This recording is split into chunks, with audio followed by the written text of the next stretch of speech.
In fact, a movie has been made of his life. Nick was a very healthy and strong and very competent railroad yardman. He was highly respected by his fellow workers, but Nick had one fatal flaw. Nick's flaw was he was an eternal pessimist. He just always thought the worst.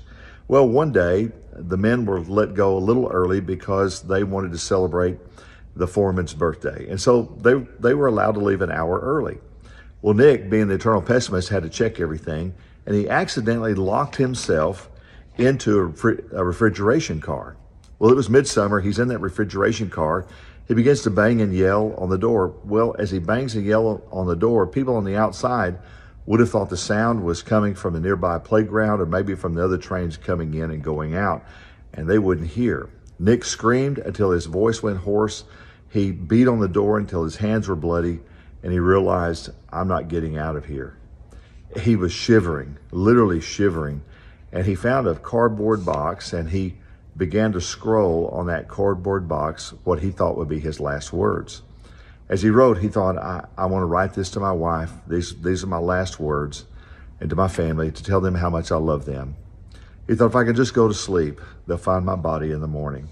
Sure enough, the next morning, they found his body. They opened the doors, and they found his body. They did an autopsy. They discovered that the autopsy revealed that Nick had literally frozen to death. But what was unusual was the temperature inside the boxcar was a steady 61 degrees. There's plenty of fresh air, and Nick, because of his own pessimism, because of his own negative thoughts, literally talked himself into freezing to death. Proverbs 23:7 says, for as a man thinks in his heart, so is he. How are you thinking? What are your thoughts? 2 Timothy 1:7 says, for God has not given us a spirit of fear and timidity, but of power, love, and self-discipline.